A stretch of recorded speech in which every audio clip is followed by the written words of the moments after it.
I am very much someone who never wants to ask what if. Are you risk averse or are you risk loving? Unfortunately. Okay. But you know what? Not even risk averse or risk loving. I'm risk calculating. What I ended up doing was I set aside $100,000 in cash. That's a big chunk of cash. So my last year at BuzzFeed, I made $625,000. I was the top seller. I had money to blow. I didn't blow it.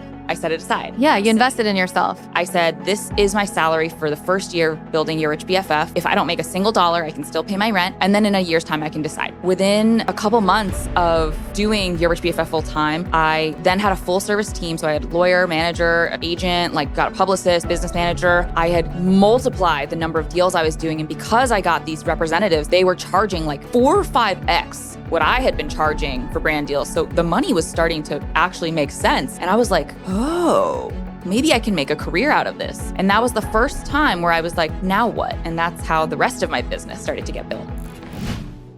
Hi, everyone. Welcome back to the CEO School podcast. I'm your host, Sanira Madani, and I am here with one of my most favorite girlies, your Wall Street girly, your rich BFF, Vivian Tu. We've been trying to get Vivian here on the show for years. Vivian and I met digitally. We were on a couple lists together. We've been speaking on stages, going on and off city to city for the last several years. And finally, we got to meet today at South by Southwest. In a town that neither of us live in, by the way. Yes. And finally getting to have you on the show. So welcome to CEO School. Thanks for having me. I'm so pumped. We've been sitting here chatting. I'm so excited about all that you're building and doing.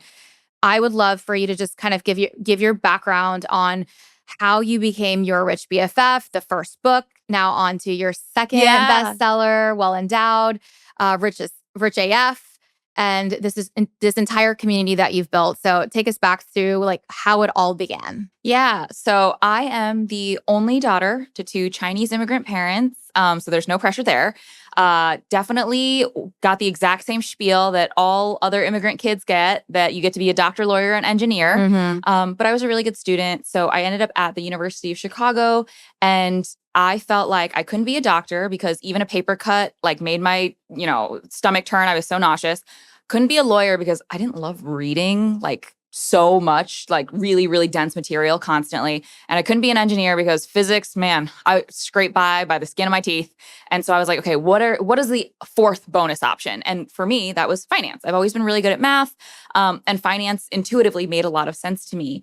So I end up interning, ended up getting a full-time job, and I become an equities trader at JP Morgan as my very first career out of school.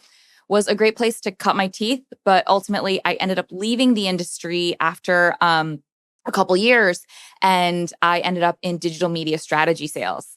So I take the finance piece. Yeah, complete pivot. So I take the finance piece, I take the media piece, and I'm able to put them together while I'm still working my full-time job at BuzzFeed.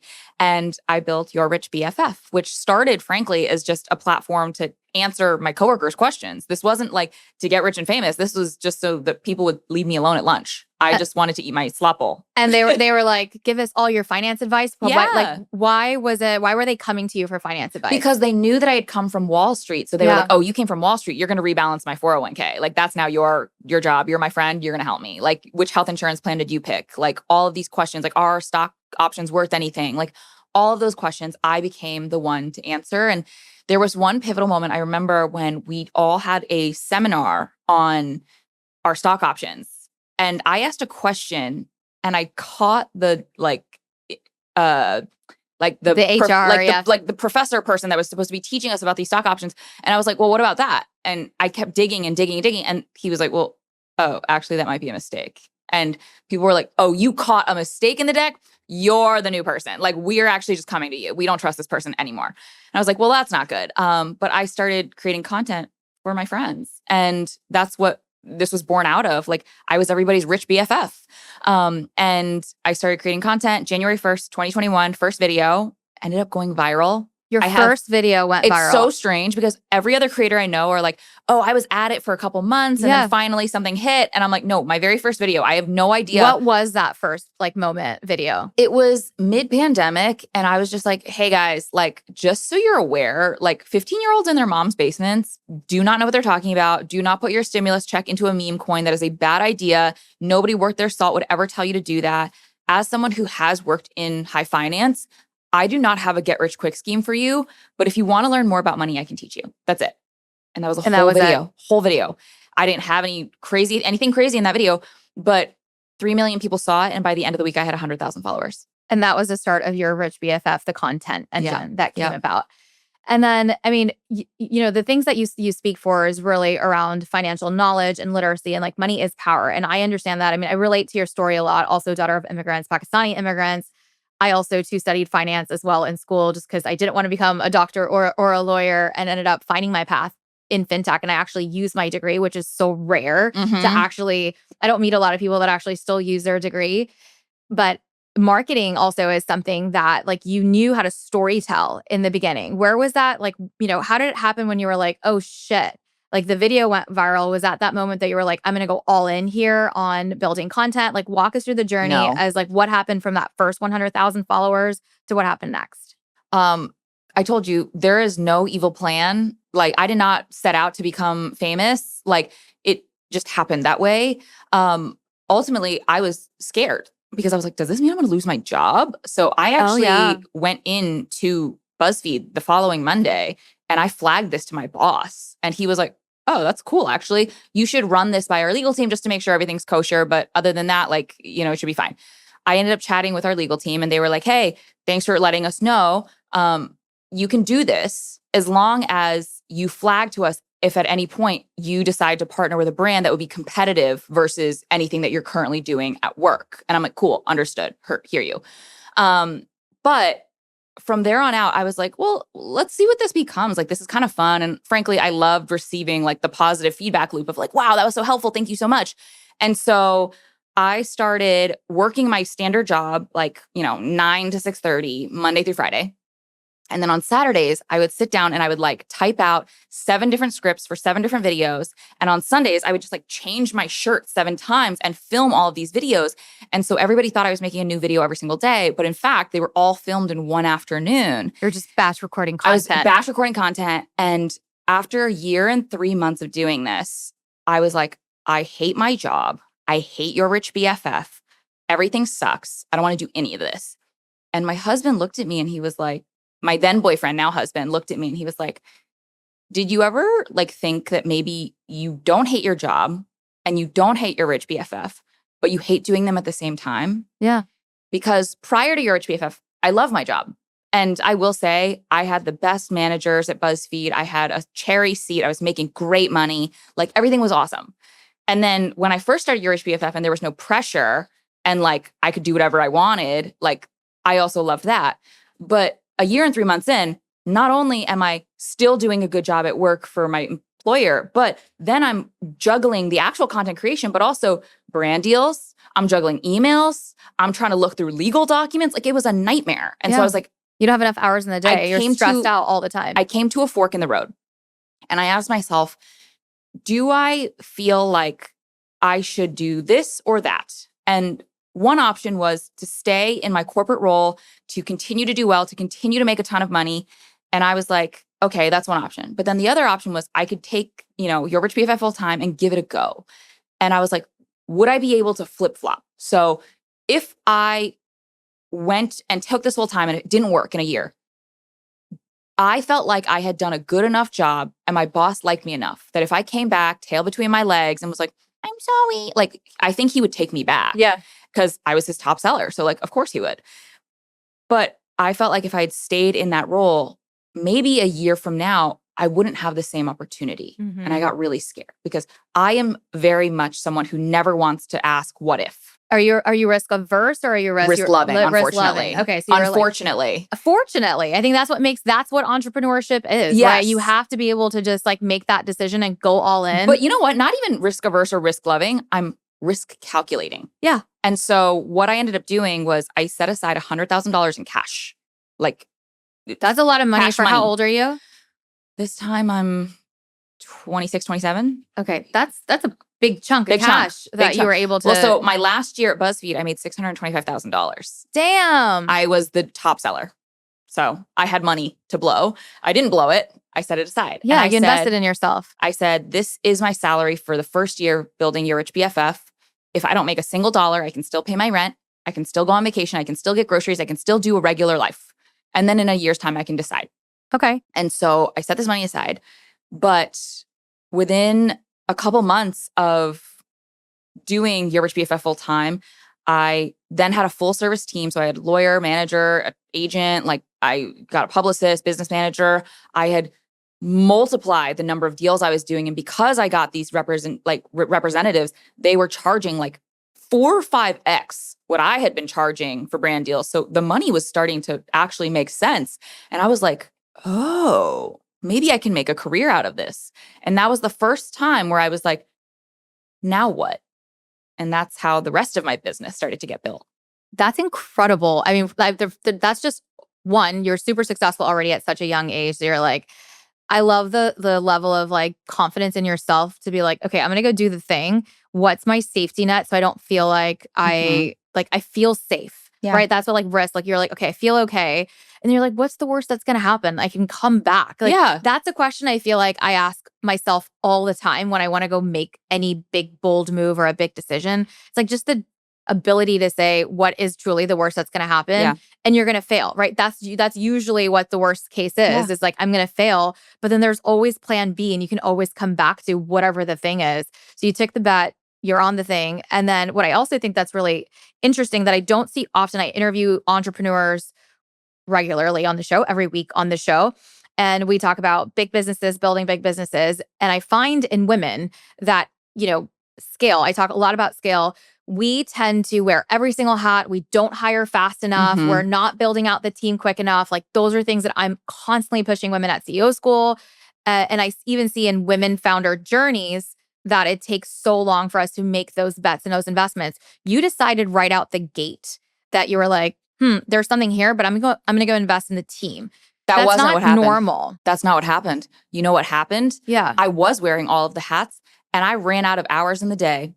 I realized I couldn't make the content that I wanted to make with the hours that I had during the week and still also think about all these other things if someone else wasn't negotiating my deals, if someone else wasn't reading the legal contracts, if someone else wasn't the one coordinating my appearance on the Today Show. Like, I couldn't do it myself. And so I actually want to play devil's advocate to your point of scaling very quickly and hiring. But like, I feel very grateful that I took my time. But I don't think it was a lot of time though. It wasn't because of the money, but I will say I know a lot of influencers who have one viral video and then they start hiring an agent. And I'm like, girl, you don't even have a proof of concept yet. Yeah. Why are you spending on fancy designer goods? You don't know if this money's going to, like, if the water fountain is still going to keep pushing water out for a long time. And so I wait until I'm sure that I've got like 12 months worth of work for somebody before I hire them. Yeah, no, but it's incredible, like, to even have that ability to recognize that this is what I need to go build.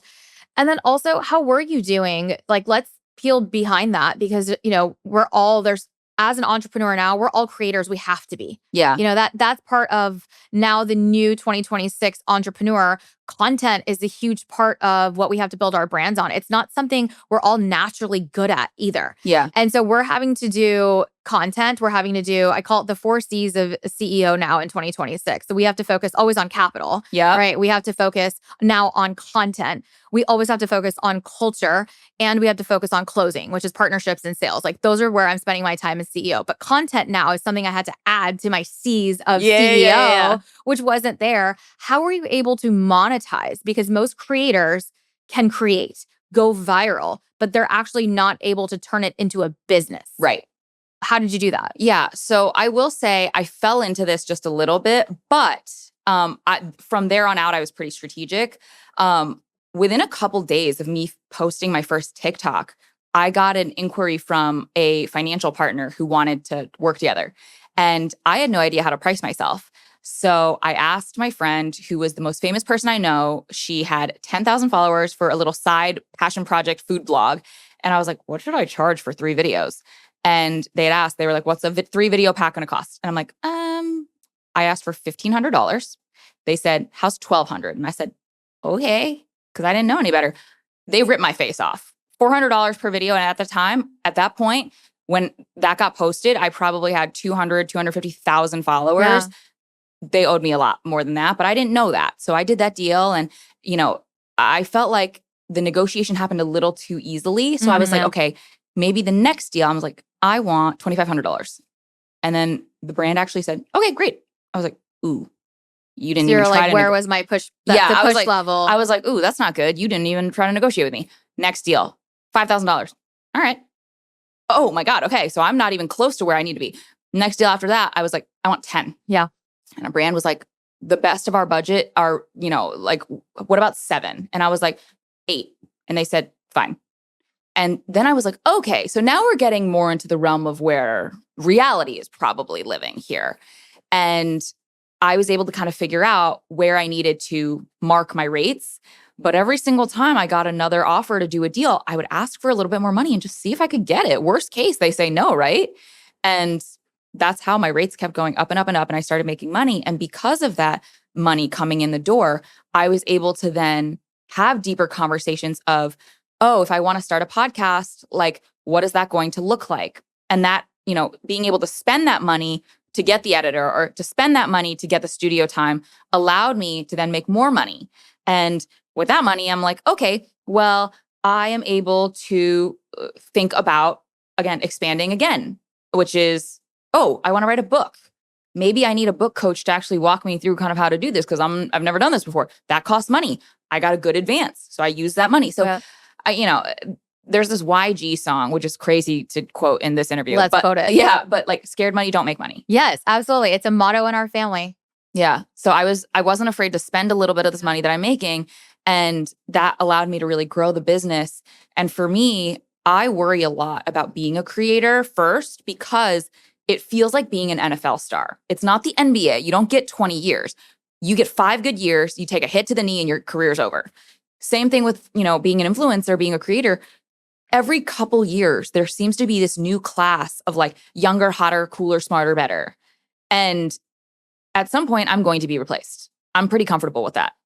But what can I do in the meantime to make sure that I don't have one business, but I have 8 different lines of businesses? So if I start to make less in one, I can make more in another. I can, build everything out and actually have longevity for the future. I mean, you're a genius, by the way, because nobody thinks like that. And that's what sets you apart as well, because you're thinking about it from a long-term perspective. You're looking at your life cycle of a product. Like you're almost viewing yourself. You are the talent. I'm the product. You're the product of the business. Yeah. And if you're not investing in the growth, and because it's kind of like it's control your controllables, at some point there is going to be the newer, the hotter, the next thing. Yeah. How do you maximize to go like earn the most that you can so that you can do all the things that you're going to teach us in the book, which I want to get to here of like, how do we actually make money on our money? Because that was a completely new concept, even though I'm going to take a tangent here, but you did the thing and you were like ready to invest money, scared money, don't make money. And that's for a fact.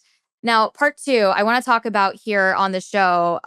You talk about this everywhere, so I know you're going to give your best tips and tricks. But one of the things here for our audience at CEO School, I want to shift the lens. You speak a lot to women and consumers. Yeah. I want to shift it here for the business owners in the room. So we're really comfortable in making income. Yeah. How do we switch our mindset to go from making income to actually building wealth? That's a great question.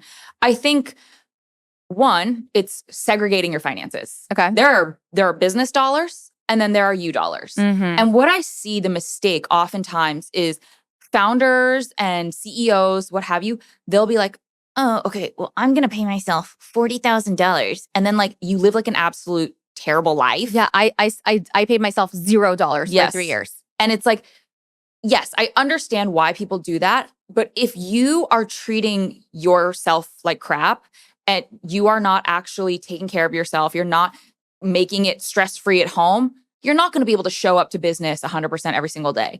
On the flip side of that, there's a bunch of people who literally see their business as their own piggy bank. And that's a real problem because you will suck your own business dry before it even has a chance to launch and really have the opportunity. But girl, it's a write-off, isn't it? It's a write-off. People don't even understand what write-offs are. I want to be you online where I'm like calling out all of the tax TikTok experts right now. It drives me absolutely crazy. I'm like, that's not applicable. That's not legal. They're not real tax advisors. Y'all, you're going to jail. It's like crazy. And frankly, the regulation is nuts. But here's the thing. I'm not even a tax expert. Like all of my tax pieces of advice are meant to actually get you excited so you go and ask your CPA about them. Yes. And so like what I think is powerful is like giving people a nugget and saying, here, I just taught you something that you're really excited about.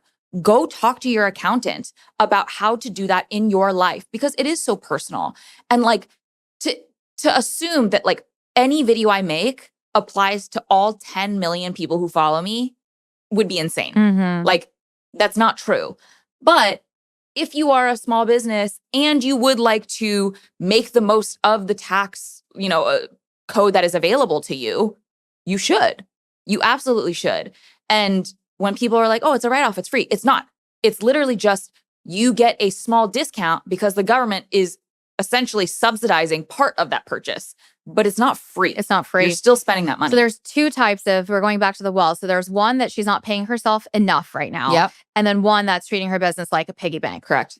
What are we telling them to do? So because we're building income, and I see this all day long in CEO school, in Millionaire Founders Club. We've got 7-figure businesses, we've got 8-figure businesses, but you're still broke. Like you don't have the wealth to show it. How are we transferring that from our business? And the way that for me, the thing that I try to, share is like we build businesses like an enterprise value so that we can exit or that we are pulling distribution, whether we want to exit or not, but we're building it like an enterprise so that we can actually take it and transfer it to personal wealth. But what are the things that we can do from the business, or is it distribution and then it's investing? Like what are the things that we're doing now to create, what's the point in building it if we're just constantly only investing back? Yeah. To your exact point, like you should be taking distributions from your business, like when there are surpluses. And as the founder, you can be really nimble about what you are doing every single year. It doesn't have to be the same. It can change. And so when you have really momentous, like milestone moments, make sure to also personally partake in those. But I think when it comes to being a founder, you should always understand what your escape hatches are. So these are the exits, right? Okay. So are you going to build so big that you are able to IPO? For a lot of people, that is not going to be possible. Let's just cut the shit. That's real. For many, selling is probably the most realistic option, either to a large competitor who doesn't want you to come up, great, fine, or to a private equity fund, great, fine, or to, a portfolio company that may be holding a bunch of similar companies and is trying to smush them all together. Great, fine. But you have to understand that there are going to be liquidity opportunities and you need to take those opportunities when presented to you, but also recognize that like based on how much faith you have in the business, you don't want to completely cut yourself off from any future upside. This is a really hard decision to make because while you're doing all of this, your kid might need to go to private school. Or while you're doing this, you might need to make rent payments. Or while you're doing this, you might have personal things going on in your life. What I do is I pay myself as little as I can so that I can continue to live a comfortable life. And I pay myself as much as possible without straining the business. Mm-hmm. I find the optimization point between those two numbers. Okay. So I'm not trying, I don't have a fancy lime green Lamborghini. If you saw what I made last year, the New York Times reported on it, $7 million. I can afford one if I really wanted one. I could go out and buy one tomorrow. Yeah. But I don't. That's the inflation tax, right? That's lifestyle inflation. Lifestyle inflation, right? Which is when the more money you're making, your lifestyle continues to creep up. I mean, I experienced that so myself. I've done pretty well. I've taken the exits. I've done the things. And I still feel like, man, like, why don't you retire? It's never enough because your lifestyle continues to increase. And talk to me about that. I just think that the richest man in the world knows what is enough. Like, if you have so much money, but you don't know what enough is, you're always going to be poor. Agreed. And for people who don't know what enough is, you'll never be happy. It is a really important conversation to have with yourself. And I also think that people don't even know what's enough. I find I didn't even know what a liquidity event, from compounding capital, even as someone who was in finance, until I was about to have a liquidity event or was pulling money aside, as an adult to do investing, I started to understand finances for personal wealth standpoint, even though I did finance in school from a different standpoint. And I didn't even know. And I find this that I don't think entrepreneurs know what $10 million in the bank account actually can do for you. Because when I ask this question back, it's what's good enough? answers might come back, well, it's $100 million or it's $50 million or People don't even know. You don't even know. And it's not even a real. You can't visualize that amount of money. You can't. You can't. And you don't even need that. You have to actually do something different. And I call it calculating your FU number. Yeah. How do you calculate your FU number? So unless you're driving, don't do this if you're driving. But if you are listening to this, just close your eyes for a second and imagine your perfect year. So what are you doing? How are you spending your time? What type of home are you living in? Are you supporting anybody, whether that be parents or children? How much are you traveling? What are you spending your money on? Do you have any, we'll call them big toys, so cars and boats, anything with an engine? Think about your entire life. What would it cost you to live that life for 1 year? 1 year, one full calendar year. And then you take that number and you divide it by 0.04. Okay. 0.04 represents a very conservative investment return. I mean, like right now you can get a 4% return from a high yield savings account. Yeah. That's risk-free. The assumption is that if you are invested in the overall like stock market, the S&P 500, you are more likely to get somewhere between 8 and 10. It'll account for taxes and you might even have a little bit of extra on top. It's gravy. But 4% is our conservative estimate. The number you calculate— So conservative. Super conservative. Yeah. Which is great. Yeah. You want to make conservative estimates. The number you end up calculating after you divide your perfect year by 0.04 is how much money you would need to have invested, earning you that 4% to never, ever have to labor for money ever again. And so for some people whose happily ever after is to be able to retire at 35 and live in an Airstream, your annual burn rate, your annual how much money you need to spend is low. And so you can actually kind of get to where you need to be at a much lower number. Now, if you're telling me you want to retire with multiple homes, you want to put multiple kids through school at Harvard, and you also want to fly private, that's a very different life. Yeah. And your number is going to be much, much larger. And that may mean you don't get to that number until much later in your life, or if ever.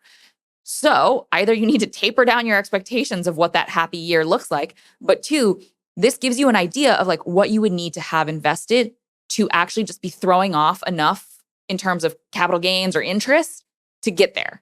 I love that. I mean, it's such an important calculation to do. And even that number of good enough, just knowing your numbers, so important. And that good enough is I relate to this very dearly because, after my exit, I was able to take liquidity. And I've actually, maybe on your show, I'll share exactly how much money. I haven't shared it of like what I've been able to take off the table. But I took money off on Series C. I took money off on Series D. And I was able to take chips off the table. Every opportunity that I could go take a liquidity event, I was able to take it off and put it back into investment, into stock markets, into my kids' trust, into retiring my parents, and all the things that I needed to like check off in life, and let that money be that vehicle that's going to continue to grow. And I am so fortunate that I was able to like take off like a couple of large chunks, because the compounding element is what is so real later in my life. And then as a entrepreneur, right now I'm still in my prime to go build. Mm-hmm. And so the way that I look at it is similar in a sense of people are like, well, why do you continue to work? Because I'm not ready yet to what am I going to do? Just twiddle? Like yes, it's good, but I don't want for my own life. Like it's not about just the money. I want to go build. And I put away what I need. If I decide I don't want to do anything anymore, I'm very happy in my life with what that's compounding. And I feel good. Everyone's taken care of, including myself and my family. But I don't think girls like us, though, by the way, retire. That's for another segment for sure, because we just want to, there's always a million things on the plate to do, and we're passionate about the things that we care about. Sorry to be the one to break that news to us, but the choice, it's freedom though, right? It's freedom. It's not like us being able to retire. Right now, I get to choose on the projects that I want to work on. I get to say yes to the opportunities that align to what I want to do. You're in a place that you can have that freedom of choice. Mm-hmm. So important. But what I was going to on that point on the good enough number is I'm like, great, that's my good enough. That's the number. And now I want to live off of whatever my lifestyle whatever the lifestyle inflation is, as long as I'm earning what I need to earn per year to have the car that I want, have the clothes that I want, buy the bag that I want, that is still coming. It's not coming from my safety. That's done and taken care of. And so I'm trying to live off of my cash income that's coming in. And so it's a different mindset. And I wish I was taught some of these things sooner. And I probably would have started investing so much sooner. And I love that you're talking to the younger generation now, because that's not a conversation that was happening for me online or anywhere else, not even in college. Like all we were taught was put money in your 401k. I was not taught investing. Mm-hmm. And so I think that there is the compounding rate of just taking money out and putting money away is the best piece of advice I wish like younger me had gotten. But now we have that. Yeah. Now we have that, and living off of your means too. And I think that we also live in this, like social media has really fucked it up for us too. Yeah. Right? Because now we're looking at everyone's life. Like I don't know if you feel this way, but I'm like everyone all of a sudden has so much luxury. And by the way, and living and everyone's living like above their means. Yeah, of course. But we're not saving for what we actually need. But here's the thing. There is such a defeatist attitude right now, especially among the young generation. Mm-hmm. They feel like, well, it's not that they feel like, I understand why they are frustrated. These young people graduated into some of the worst working environments possible, and they have never seen a normally functioning economy that actually held up its end of the bargain, right? Our parents said, if you work hard in school, if you go to the right school, if you get the right job, if you do the thing for 40 years and you climb the ladder, then you will be able to every single year have a single family home, 2.5 kids, golden retriever, tire swing out front, take 2 vacations, and still be able to retire with a healthy, fat pension. Everything is amazing. First off, the pension doesn't exist. Mm-hmm. It's now a 401k and you have to contribute to it. Second off, oh, by the way, housing is now 10x what it was when our parents bought it. And so you can't afford it. Now, oh, by the way, wages have stagnated. Cost of education has, I don't even know, crazy, depending on if you go to a public or private institution, 5 to 10x over the past 50 years. And it literally, the math is not mathing anymore. Yeah. But so what are we saying to them? This is all to say, you can't just give up. But also, by making unwise financial decisions, like whether or not you think we're going to get hit by an asteroid, what happens if we don't? You want to be 65, staring down the barrel of working until you die? I don't. So why not have a really great today, but still take care of future you? Like, it's crazy to me. There's so much luxury, to your exact point, everywhere. And it's so accessible now that it's not even luxury. Like anytime I see certain types of bags, I'm like, that's fake. Even if it's real, I'm like, that's fake. Because I don't even know, because there's so many fakes out there. And now it feels like the real like flex is time freedom. It's time freedom, being able to be lazy on a Tuesday afternoon. Mm-hmm. It's health freedom. So you get to eat right, you get to exercise, you get to be healthy, and you can't afford to do so because, by the way, eggs are expensive now. And it's really the ability to decide what you do. So you get to do things versus have to do things. And I really think it's all about time, wellness, and choice. Those are the new markers of luxury.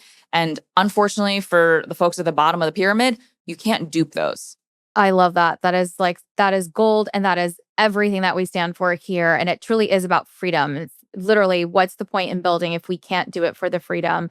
This is so awesome. I'd love to, kind of close this podcast on Well Endowed. I want to hear about this second book. So you did it once, you're doing it again, and congratulations on another New York Times bestseller. Thank you so much. Talk to me about part 2. Yeah. Why is this book different than the first? Why should we grab our copy? What's different? What are the main core teachings here on Well Endowed? Yeah. So Rich AF, my first book, was all about the financial foundation. So how to ask for a raise, budget, save, invest, pay down debt.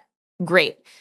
Well Endowed is the next level up. Mm-hmm. So I help you debunk consumerism, essentially, and teach you how to unbrainwash yourself. I talk more in depth of how to manage money with a partner, within your family, how to set your kids up for financial success, how to really plan for an incredible retirement. So it's not just investing, but how do you get to live a happy today and get an even happier tomorrow?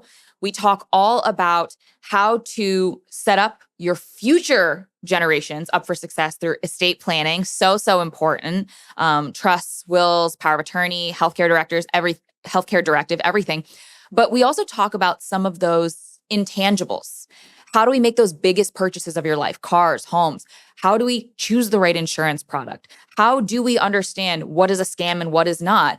It is how to become a smarter financial decision maker throughout the course of your life, not just if you can do this basic arithmetic, what makes sense? Now that you can, how do we get you the richest life possible? I love that. I cannot wait to grab a copy. I cannot wait for you guys to grab a copy. With that, Vivian, I want to ask a question for you that I was thinking about on, just diversifying our assets, right? And our income. So how do you feel about, of course, we have the stock market that's investing. I grew up, I'm South Asian. Like my parents just like real estate is everything, right? Real estate, jewelry, like gold. Yeah. I think we invested in the right things in that way too. But I want to talk about diversification. So the question is that if she has maybe $10,000 right now to invest, $50,000, $100,000, and she's going to pull her distribution, she's going to take it off. She's not buying the Chanel bag. She's not putting it in the Lamborghini. She's going to take this. What would you do with her money? Okay. So first and foremost, I would make sure that whatever's coming off the table, you already have an emergency fund. Okay. So like you have to have, especially as a founder, you want to get closer to 6 to 12 months of living expenses so that you can keep running your life in case something hits the fan. Great. Once you have that, I would make sure that you pay down all high interest rate debt. So especially credit cards. Those are dangerous if you do not use them appropriately. And if you use them smart, they're great because you get miles and rewards and cash back and all the great things. So I would pay down any sort of debt over right now, 7%. So clear it off. Okay. Once we've dealt with all that debt, then I would talk about investing. And so this is about making sure that for our founders, like, do you have a solo 401k, a self-employed IRA? Do you have a Roth IRA or an IRA? Do you have maybe 529 set up if you want to send your kids to college? Do you, there's so many things that you can do. These are tax advantaged accounts, and it's not enough to put that cash in those accounts. You actually have to buy investments. This is the part that people miss. Okay. They're like, oh yeah, like I'm investing. And I'm like, in what? And they're like, a Roth IRA. And I'm like, no, what are you investing in? And they're like, I told you, a Roth IRA. And I'm like, that's the account. That's the purse. What's in the purse? And so you actually have to go and buy investments. So think about target date retirement funds, index funds. I typically don't stock pick. I just don't think it's a smart move. But that is really going to provide you kind of some longevity. Additionally, other investments that you can think about are, to your point, real estate. It doesn't necessarily have to be a single family primary residence. It can be an investment property. It could be, even if you don't want to do that, like a REIT that allows you to participate, essentially crowdfunding a real estate investment property. It stands for Real Estate Investment Trust.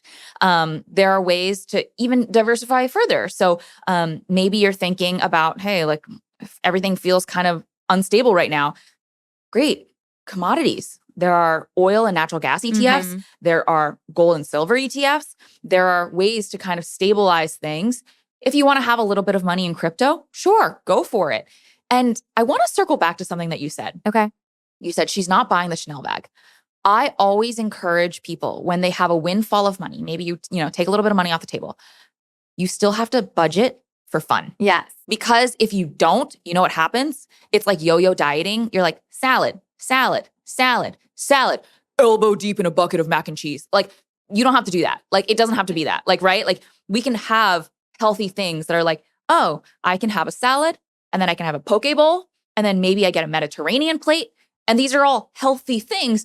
Maybe they're not all as healthy as that salad, whatever. But like, if you are too restrictive, you'll blow up. You'll blow yourself up. So when it comes to getting a little bit of money, also budget maybe for the bag. We're not getting the Lambo because that feels quite large unless you got a really, really big payday. But like, do budget for the little things. Like I remember when I got my first big girl bonus, when I was on Wall Street, the first thing I bought, by the way, this was irresponsible, a black leather Prada bag. Yeah. And nothing that I've ever bought since then has ever felt as good as that black leather Prada bag. Not because of the bag itself. Like it's fine. It's actually not even the most practical bag I own. It has an open top. It doesn't even zip, whatever. But what that bag represented to me was that anything I wanted on this earth, I could get myself. I could work hard. I could blood, sweat, and tears it out, but I would get there. And it gave me a level of agency that I had never had prior to being a young adult that made her own money. And it meant something. So don't be afraid to mark big momentous occasions with a gift to yourself. I mean, I abide by that philosophy. Now I'm trying to like taper back, because when you can have anything, and you know, my best friend's actually here in the studio, she's watching.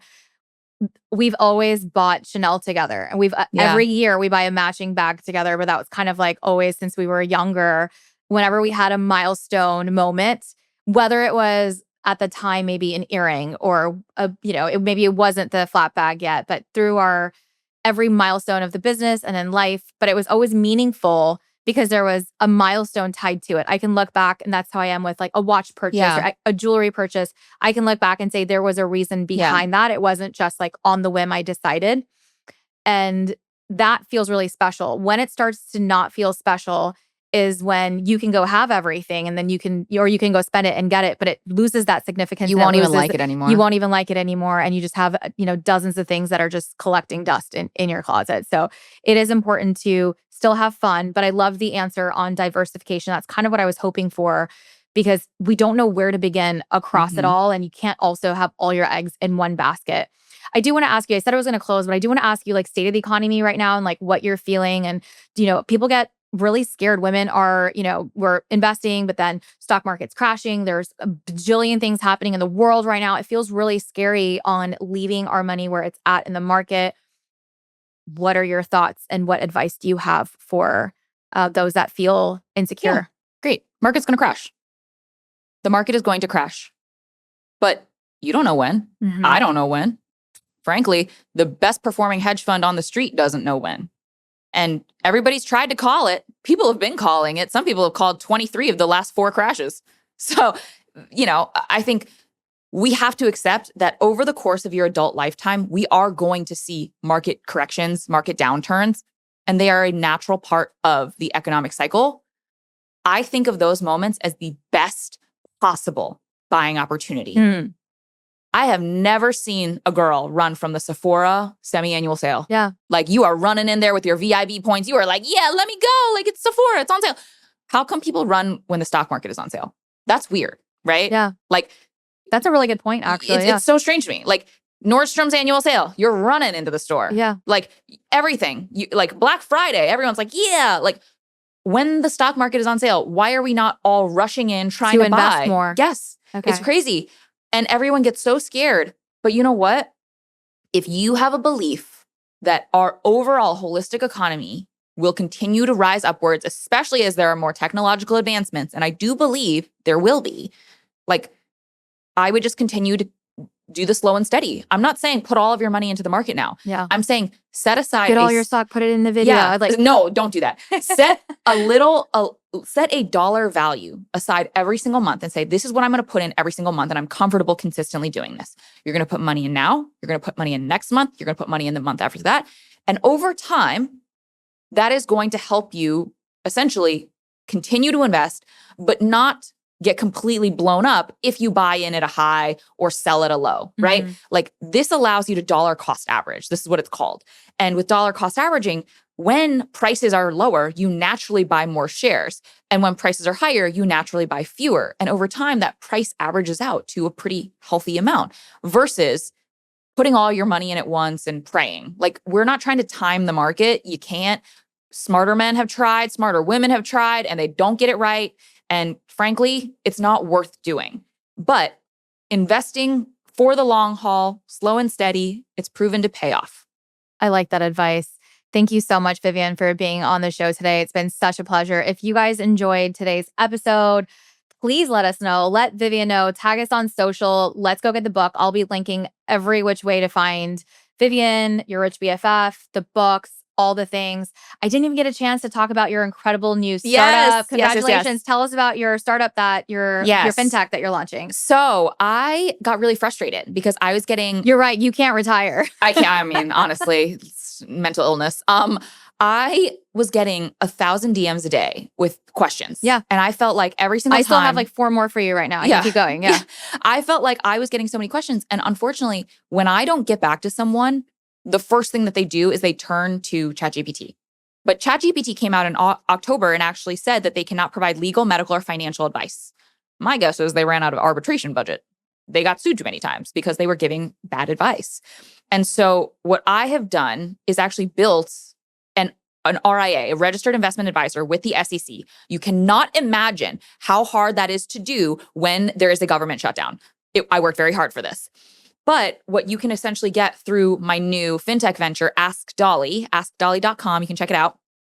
You can get financial knowledge on demand 24/7 that has been vetted, that is based on the content that I've already made, reputable sources, will get you a explanation and actually speaks to you similarly to how I speak to the BFFs in plain English, so you'll understand. If you are able to ask knowledge questions, we can get that to you instantaneously. But if you ask a very, very niche question, you're like, hey, I am this years old and I live in this city and I'm thinking about doing this. Should I do that? Should I? We'll say, hey, this seems really, really personal. Would you like to speak to a live human CFP? Yeah. And we connect you with a CFP which is a certified financial planner who is licensed and legally required to do right by you. They are fiduciaries. And thus, you can actually get one-on-one financial advising. And typically with financial advisors, you need to have a 6-figure net worth for them to even have a conversation with you. But for us, we're able to provide that for either a low monthly cost, or we do have a freemium version. You're also able to do a full financial, essentially like a wellness assessment. Mm-hmm. Like you go and get your physical every year with a doctor. We'll do a physical on your money. And we'll also— You're like the new age money manager. Essentially. Yeah. Except for the fact this time you don't have to know somebody who knows somebody to even get a meeting. Yeah. And we'll break down headlines and how it impacts your wallet. We will do assessments of, how strong your money is, whether you should be considering buying or renting, whether you should be paying down certain types of debt over others. We make it really, really easy for you to make the right choices, because I think people are smarter than we give them credit for. And the more we are able to educate people about financial literacy and personal finance, the better we'll all be. I agree. And with that, because nothing bad happens when women make more money. True. I'm so excited for this. This was a million nuggets. I wasn't expecting anything less. Thank you so much for your time today. And I can't wait to go to askdolly.com. Yep. And go play around. It sounds incredible. And you're going to put everyone out of business, which is super cool and disruptive. And I love another girl in fintech. So thanks so much for being here. I will see you next week on the CEO School podcast.